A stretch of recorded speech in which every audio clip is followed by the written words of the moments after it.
Bienvenue dans ce journal, c'est un plaisir de vous retrouver. Nous sommes jeudi 4 novembre 2021. Au sommaire de cette édition, augmentation de 30% des tarifs des soins de santé, des soins médicaux, que ce soit dans les hôpitaux ou autres structures sanitaires privées. Les raisons derrière cette hausse des prix sont expliquées par le docteur Aster Ndaïdzeye. Le ruisseau Nyakavugu a débordé et a emporté 8 ménages. Ça s'est passé le soir de ce mercredi à Nyabagere. Nous sommes en commune Nahangwa. Nous y avons dépêché notre reporter. Les images, c'est dans quelques instants.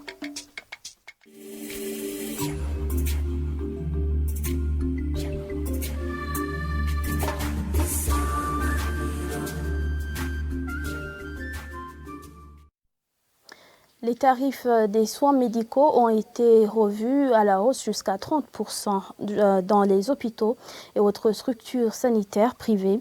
Confirmation du président et représentant légal de l'Association pour la promotion de la médecine libérale.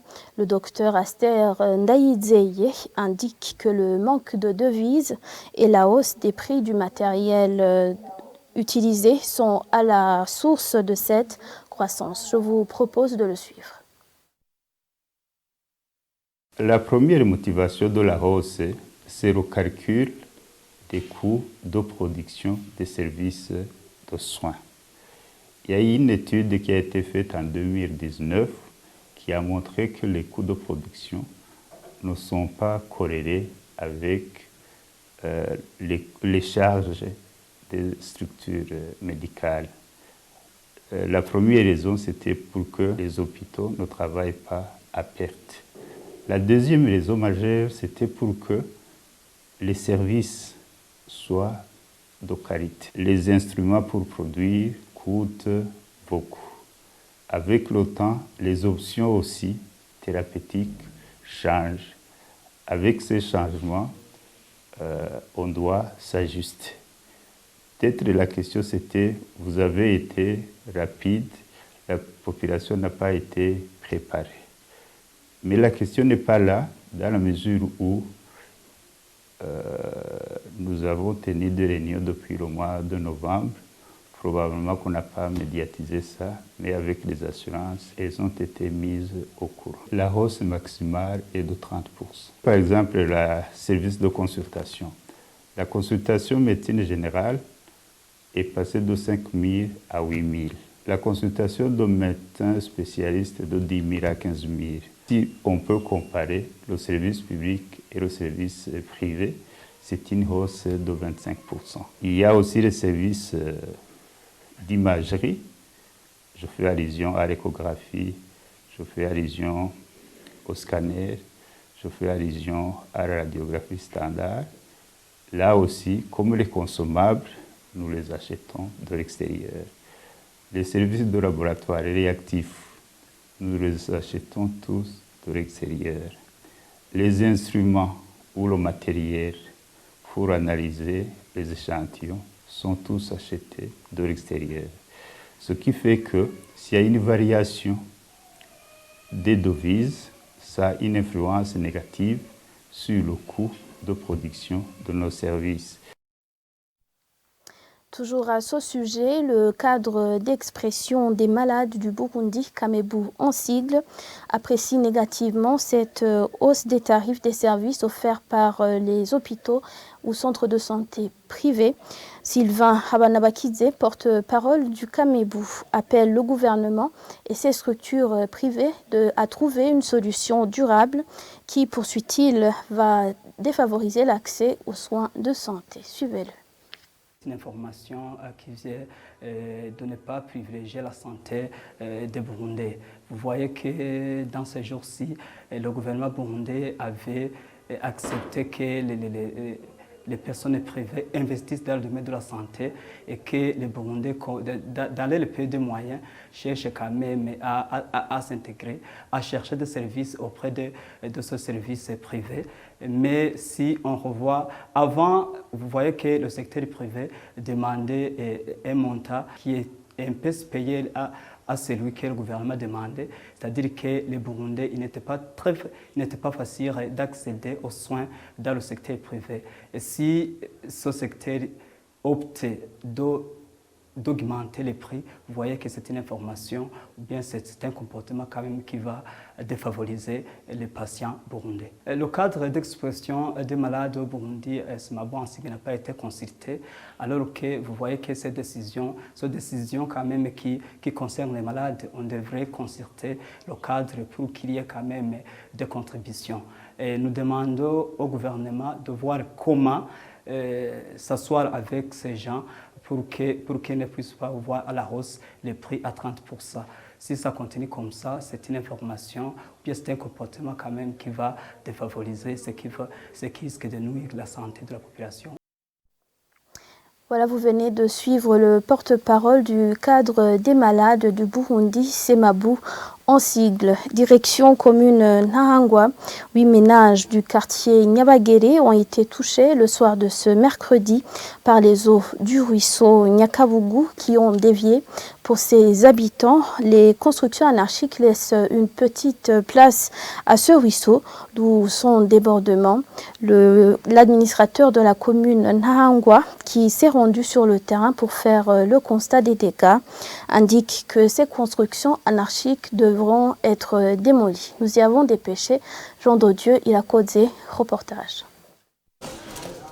Ce sont les habitants touchés par les effets de l'eau du ruisseau d'Inyakavugu suite à sa déviation qui sont en train d'effectuer les travaux de réaménagement de leur ménage. Cet habitant trouve que la cause principale en est la petite canalisation de ce ruisseau suite aux habitations construites anarchiquement. Nous avons enregistré beaucoup de dégâts, que ce soit au niveau matériel, au niveau de l'équipement dans nos ménages et au niveau des maisons érigées, que ce soit ici ou aux environs.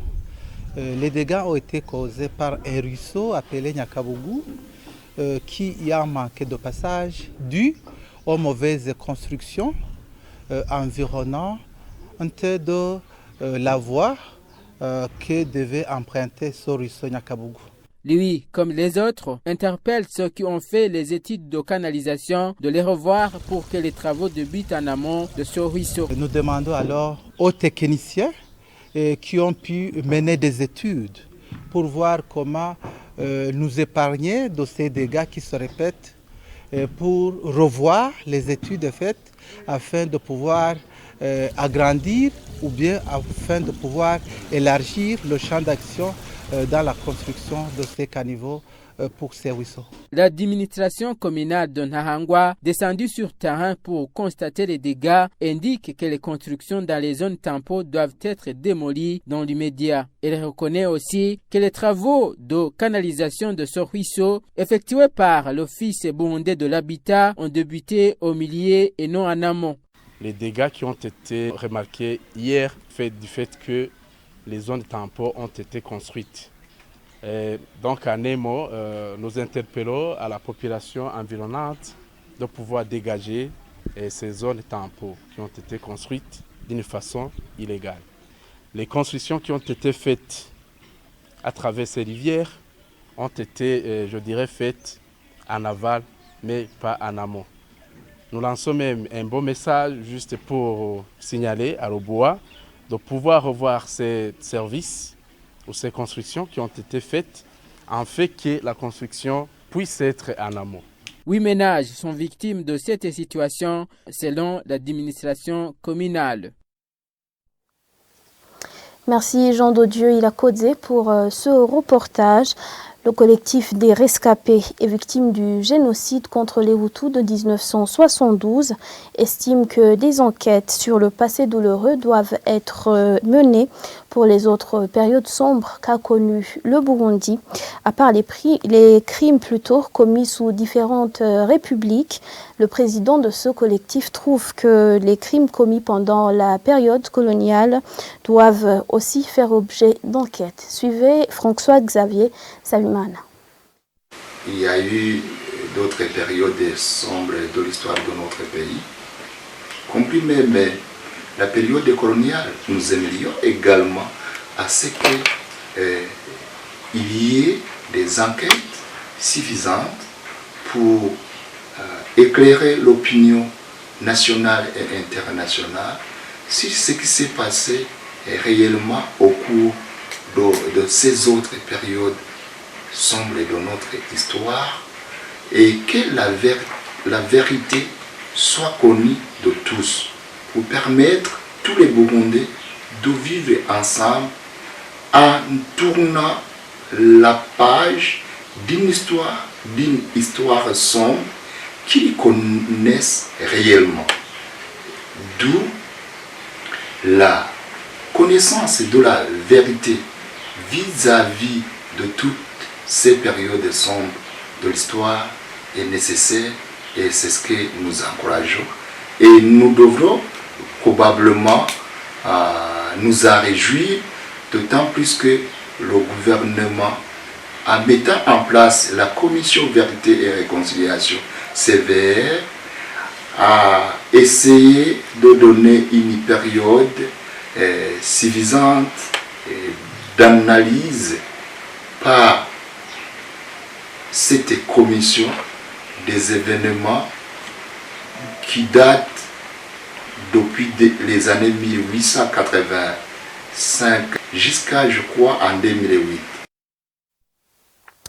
Au sein de l'association AC Génocide Chilimoso, le vice-président de cette association fait savoir que les enquêtes sur les crimes commis dans le passé devraient avoir commencé par les forfaits commis bien avant 1972.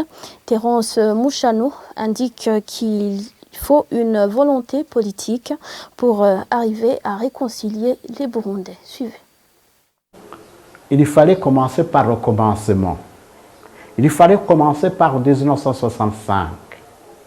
Les crimes commis à Usangana, Buke-Busangana. 88 Nega Marangara. 93, l'assassinat du président Dadaye et les crimes ignobles, le génocide déjà qualifié par la commission d'enquête internationale dans son rapport S-Bar 682-1996 des Nations Unies qui disait que c'était le génocide des Tutsis qui a été perpétré par Frodebo à la base et au sommet. Il y a d'autres 96, Monseigneur Uhuna ont été tués. Il y a d'autres 95 à l'Université du Burundi. Il y a toute une perpétie de crimes. Voire même 2015, puisque ça n'a pas été touché du doigt. Pour que la réconciliation soit possible, il devrait y avoir une volonté politique. La volonté politique, c'est-à-dire que le gouvernement devrait orienter cette question à la demande du concours des Nations Unies. Le gouvernement du Burundi devrait tendre la main à l'Organisation des Nations Unies. Mais la question qui se pose, pourquoi on crée l'Organisation des Nations Unies alors que dans d'autres pays où les crimes pareils ont été commis, c'est cette organisation qui a tranché? Pourquoi? C'est sur ces paroles du président de l'association de AC Génocide Chilimoso qu'on clôture cette édition. Merci à tous de votre fidélité. Excellente suite des programmes à la télévision Isanganiro.